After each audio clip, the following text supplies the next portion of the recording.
Good morning everyone. चलिए तो CTET के क्वेश्चन बाल विकास एवं शिक्षा शास्त्र, चाइल्ड डेवलपमेंट एंड पैडागोजी देख लेते हैं हम लोग। कोहलर यह सिद्ध करना चाहते थे कि सीखना एक संज्ञानात्मक संकार्य है। कोहलर ने अंतर्दृष्टि या सूझ को अधिगम में महत्वपूर्ण माना है। तो कोहलर जी ने इनसाइट थ्योरी दी है। Kohler has given insight theory. तो ये वीडियो हिंदी और इंग्लिश दोनों ही मीडियम के स्टूडेंट के लिए हैं। जो इंग्लिश मीडियम के स्टूडेंट हैं, इस समय मेरे पास हिंदी की बुक अवेलेबल है, तो मैं बोथ द लैंग्वेज यूज़ करूँगी। जो लोग क्लास को ज्वाइन करना चाहें ज्वाइन कर सकते हैं। वीडियोस को देखना चाहें उन्हें बहुत अच्छे से समझ में आ जाएगा। इंग्लिश में भी मैं समझाऊँगी। तो कोहलर क्या कहते हैं? What Kohler says actually? Kohler said that this is a insight theory. Insight theory that comes from our inner soul. Fine. It comes from our insight. That comes in our mind. Whatever the things, ideas, thoughts that comes in our mind, and we take instant action towards that. Fine. As took an example of a chimpanzee. तो इन्होंने Kohler ने chimpanzee पर इसका प्रयोग किया है। He has done an experiment on chimpanzee and kept bananas for the chimpanzee, how he is going to take it and pluck it actually. Fine. So that the chimpanzee uses his insight theory and has insight. And after that he manages the boxes, and after arranging the boxes he took banana where it is hanging. So we got an idea that Kohler put an emphasis on that, how a chimpanzee used his insight and how he solved this puzzle to take banana and eat it actually. तो Kohler जी बताते हैं कि chimpanzee ने कैसे अंतर्दृष्टि या सूझ के सिद्धांत का प्रयोग किया और अपनी सूझ के सिद्धांत से जो बुद्धि डेवलप की और जो ज्ञान उन्हें अंतर्दृष्टि से प्राप्त हुआ अपनी, उसको इस्तेमाल करके बॉक्सेस को अरेंज करके जो केले लटकाए गए थे, हैंग किया गया था, उन्हें धागों से या डोरी से जैसे भी बांध कर अरेंज किया गया था, वहाँ तक चिंपैंजी पहुँच नहीं पाता। उसने अपनी इनसाइट थ्योरी यूज की और वहाँ तक उसकी एक्सेस हो गई और उसने केले प्राप्त कर लिए और अपनी भूख को मिटाया। तो इस तरह से कोहलर जी इनसाइट थ्योरी के बारे में अंतर्दृष्टि का सिद्धांत जो उन्हें अपनी अंतरात्मा से प्राप्त हुआ, जो उन्हें सूझ दिमाग में उसके बाद जो थॉट आया उसे इस्तेमाल किया उसने, फिर उसके बाद केलों को प्राप्त कर लिया। किसी नई भाषा को सीखने के लिए अक्षरों व शब्दों के मध्य साहचर्य से प्रारंभ किया जाना, क्योंकि भाषा सीखने की प्रक्रिया क्रमिक रूप से होती है। बालक पहले अक्षरों से, फिर शब्दों से और अंत में वाक्यों से सीखता है। तो as we get to know a language is a gradual and learning a language is an gradual and slow process with any of the languages whatever we are learning actually, if it is supposed to be our mother tongue, so since childhood we keep on learning. That is why we are sufficient, or we are having more potential to speak that particular language, to speak that specific language actually, to express ourselves, our expression or our thoughts through that specific language actually. The thing signifies in a manner, if we keeps on learning these things in childhood and that language is in our daily uses, so we can speak a better language, whether it is German, English, Hindi, anything. Fine. So that a child is like that.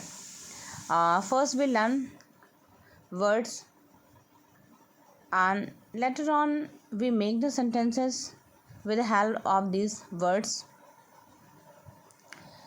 First we learn some letters, then words, and later on sentences that we make. Sometimes it is small sentences, sometimes it is long. So it is a gradual process. We in a sequence we learn that, and a child learn that actually. बालक पहले अक्षरों को फिर शब्दों को, अंत में वाक्यों को सीखता है. First a child learn letters, words and later on sentences. अतः इनके मध्य साहचर्य होना अति आवश्यक है. So there is an collaboration between them. Fine. समावेशी कक्षा में सामान्य और विशिष्ट दोनों प्रकार के छात्र अध्ययन करते हैं. समावेशी कक्षा में सामान्य और विशिष्ट, whether it is a simple or specific student, they both are learning together simultaneously. Their both education go hand in hand, and it goes in a significant way in a process that it come collectively actually. Fine. They are not being taught separately. समावेशी विद्यालय ऐसे संस्थान हैं जहाँ कक्षा का निर्माण होता है और जिसमें सामान्य बच्चों के साथ साथ विशिष्ट बच्चे भी शिक्षा ग्रहण करते हैं. ऐसे कक्षा में संसाधन युक्त, शिक्षण सहायक सामग्री युक्त, संसाधन शिक्षक युक्त होते हैं, जहाँ पर विशिष्ट बालक अपने आप को समायोजित कर पाते हैं. अब ये विशिष्ट बालक खुद को समायोजित कर पा रहे हैं. अधोलिखित गणित एवं संबंधित अधिगम अक्षमता में कौन सा पद परिभाषित है? गणना दोष.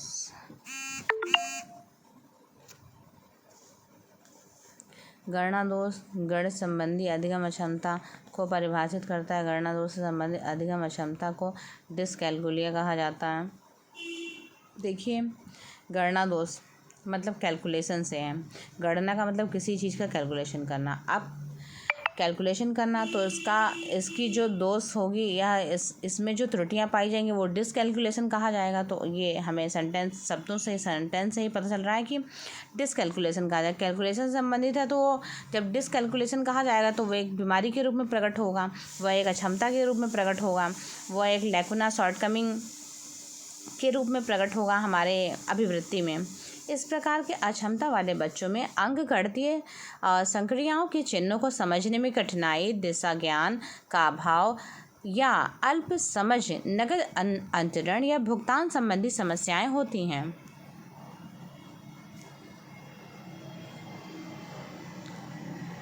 Basically, what we want in a child, it is all around development. For that, a significant environment is needed. Or for that significant environment, what we need to do? We need to do a collaboration, cooperation, sustainability of each and every student, whether he is in simple or whether he is in specific student having so many qualities. Fine.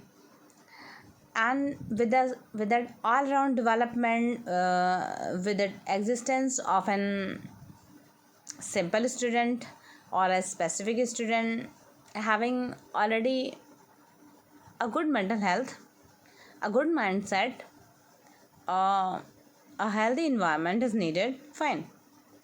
जिसमें सामान्य बच्चों के साथ साथ विशिष्ट बच्चे भी शिक्षा ग्रहण करते हैं. तो सामान्य बच्चों के साथ विशिष्ट बच्चे भी शिक्षा ग्रहण करते हैं. There are all students are from every corner, every nook and corner. Fine. ऐसे कक्षा में संसाधन उपयुक्त शिक्षण सामग्री का मीन्स होता है टीचिंग लर्निंग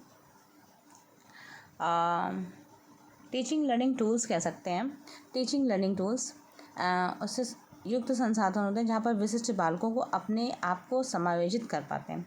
अब ये जो विशिष्ट बालक होते हैं इनको टीचिंग लर्निंग टूल्स के द्वारा इजीली चीज़ों को समझाया जा सकता है. चलिए आगे देखते हैं हम लोग कुछ अन्य क्वेश्चंस को, उन्हें समझने की कोशिश करते हैं कि क्वेश्चन क्या कह रहा है. संज्ञानात्मक बेंजामिन एस ब्लूम के शिक्षण के उद्देश्य को 3 क्षेत्रों में विभाजित किया गया. संज्ञानात्मक क्षेत्र के उद्देश्य, भावनात्मक क्षेत्र के उद्देश्य, मनोगत्यात्मक क्षेत्र के उद्देश्य। ब्लूम ने वर्ष 1956 में संज्ञानात्मक क्षेत्र के उद्देश्य को पुनः क्रम से 6 भागों में विभाजित किया है। ज्ञान, अवबोध, अनुप्रयोग, विश्लेषण, संश्लेषण, मूल्यांकन। तो ज्ञान है मतलब शिक्षा, एजुकेशन, अवबोध, अनुप्रयोग, विश्लेषण, संश्लेषण, मूल्यांकन। निम्नलिखित में से कौन सा अच्छे शिक्षण की विशेषता नहीं है? स्वेच्छाचारी। स्वेच्छाचारितापूर्ण शिक्षण वातावरण अच्छे शिक्षण की विशेषता नहीं है। स्वेच्छाचारिता का मतलब होता है कि आप अपनी मर्जी का कुछ भी कर सकते हैं, तो ये चीज़ें काफ़ी हद तक इनडिसिप्लिन में आ जाती हैं। स्वेच्छाचारिता मतलब हर चीज़ की अगर लिबर्टी मिल गई तो इसका मतलब ये है कि बच्चा फ्री है कुछ भी करने के लिए। तो हम जानते हैं कि कक्षा में चीज़ें डिसिप्लिन से चलती हैं। एक बेहतर एनवायरनमेंट क्रिएट किया जाता है जहाँ पर डिसिप्लिन सिखाया जाता है बच्चों को, वो बहुत ज़रूरी है। एक एनवायरनमेंट बहुत ज़रूरी है। So we need an environment where we are being taught to be a disciplined man or a woman. Fine. So there's a need of education that need to be taught in an environment where a discipline is required, and whatever you can do and everything whatever you want to do, a kind of the liberty you want in an institution, that is not justifiable actually. Fine. प्रभावशाली व आनंददायक वातावरण में किए गए शिक्षण का प्रतिफल अधिगम के रूप में परिलक्षित हो जाता है। अब प्रभावशाली व आनंदमय वातावरण एक अलग चीज़ होती है। An effective environment and a thing which is you are enjoying actually in the environment and with your sustainability and with your appearance, with your existence, with your presence actually. Fine. एक effective environment है, एक आपको enjoy देने वाला environment है। आप वहाँ पर उस इन्वायरमेंट को एंजॉय कर रहे हैं, you are enjoying that environment, that is being और you are feeling effective environment because your teacher, your educator is effectively influencing you actually. Fine. And if the teacher is influencing you, you are getting influenced by your teacher. The talk, the teaching he is teaching you actually, you are getting influenced by that environment bringing enjoyment for you actually. Fine. And that effective environment and bringing enjoyment for yourself actually, that is an effective environment. It does not mean anywhere that you are free to do anything and everything whatever you want according to your whims and fancy actually. Fine. इसलिए शिक्षण का वातावरण जनतांत्रिक, सहानुभूतिपूर्ण, सहयोगात्मक व वांछनीय सूचनाएं देने वाला होना चाहिए। तो शिक्षण का वातावरण कैसा? जनतांत्रिक, सहानुभूतिपूर्ण, जनतांत्रिक होना चाहिए, सहानुभूतिपूर्ण होना चाहिए, मर्सी होना चाहिए, उसमें मर्सीलेस नहीं होना चाहिए, सिंपैथेटिक होना चाहिए, सिंपैथी से हटकर नहीं होना चाहिए कि एक ऐसा एनवायरनमेंट हम दे रहे हैं जो कि जनतांत्रिक नहीं है, एग्रेसिव है, लोगों को साथ में लेकर नहीं चल रहा, समाज को लेकर साथ में, तो ऐसा एनवायरनमेंट हमें नहीं चाहिए और होता भी नहीं है एक्चुअली। एजुकेशन का ऐसा एनवायरनमेंट जो एक दूसरे के प्रति सहानुभूति रखता है, एक दूसरे के हृदय में एक ऐसा नेचर ब्रिंग करके लाता है कि आपको एक दूसरे की हेल्प करनी है, एक दूसरे के बुरे समय में खड़ा होना है, ये एजुकेशन हमें सिखाता है।